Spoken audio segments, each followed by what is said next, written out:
È stato assegnato al gruppo Compagnia Infantile del Messico il premio Claudio Crescenzo, istituito dall'AIFA, Associazione International Folk di Agrigento, che promuove il Festival internazionale del folklore ai bambini del mondo, giunto alla sua 23esima edizione, inserito nel contesto del 78esimo Mandorlo in Fiore.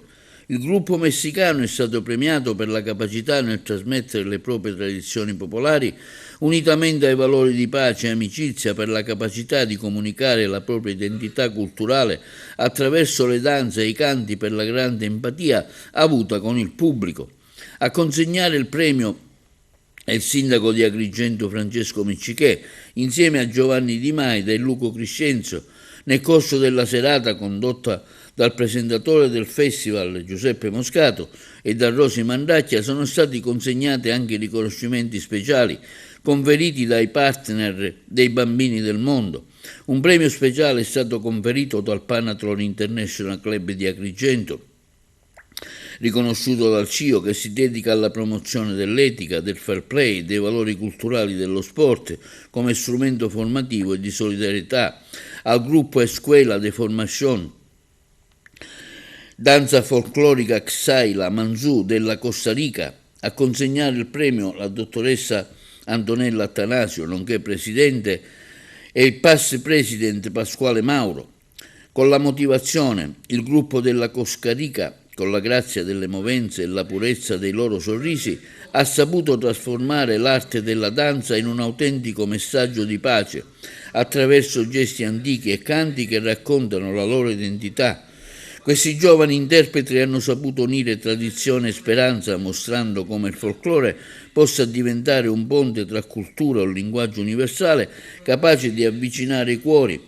Altro premio speciale della FIDAPA di Agrigento è andato al gruppo Polish Folk Dance della Polonia, a consegnare la president Antonella Attanasio e la past president Cettina Sala. Con la motivazione, i bambini del gruppo della Polonia, con la leggerezza dell'infanzia e la profondità delle tradizioni antiche, hanno trasformato ogni passo in un seme di pace.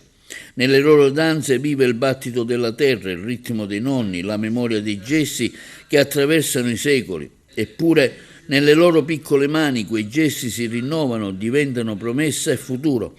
Altra importante collaborazione con i bambini del mondo è quella della Società Dante Alighieri, sezione di Agrigento, presieduta da Enza Ierna, riservato ai ragazzi dei gruppi internazionali che partecipano al festival, i quali esprimono a loro modo, con un disegno, un grafico, uno schizzo, cosa li ha colpiti particolarmente nella loro permanenza qui ad Agrigento e la loro partecipazione al festival. Il disegno premiato è stato quello della ragazzina Daria Dimitrova del gruppo Nessebar della Bulgaria. Carico di significati il momento dedicato all'Unicef Italia, da sempre partner di AICA. Il comitato Unicef di Agrigento, presieduto da Lilli Bruna, da diversi anni assegna la pigotta, la bambola simbolo della raccolta fondi Unicef, alla bambina e al bambino più piccoli del festival, Monica Ibarra Centeneo, 7 anni appena compiuti, del Costa Rica, Emiliano Robes Rojai, anche lui 7 anni, del Messico. Per i bambini del mondo questo momento assume un significato particolare, perché la pigotta si chiama Alice, il ricordo di una ragazza che non c'è più ed è volata in cielo. La serata è stata arricchita anche come ogni anno dalla presenza di artisti che in passato hanno collaborato con Claudio Crescenzo, papà del festival, cui è intitolato il premio. Un videomessaggio del Messico è arrivato da Valentina Buzzurro, una giovanissima attrice agrigentina che ha partecipato alcuni anni fa al Festival dei Bambini del Mondo, definita dalla stampa come l'astro nascente delle produzioni messicane, ma con il sangue siciliano. Quindi l'omaggio di Daniele Guastella, musicista, autore, compositore e cantante, che ha dedicato a Claudio Crescenzo e al festival la sua ultima canzone, La pace che verrà. Il Festival dei Bambini del Mondo proseguirà con altri spettacoli dedicati alle scuole agrigentine, in programma oggi e giovedì al Teatro Pirandello e quindi il 14 marzo, con inizio alle 10:30 nella Valle dei Tempi, per la tradizionale tanto attesa passeggiata della pace e della fraternità. Ai piedi del Tempio della Concordia, i bambini del mondo che lanceranno il loro messaggio di pace e fratellanza tra i popoli, leggendo alcuni passi di principi fondamentali della Dichiarazione dei diritti del fanciullo.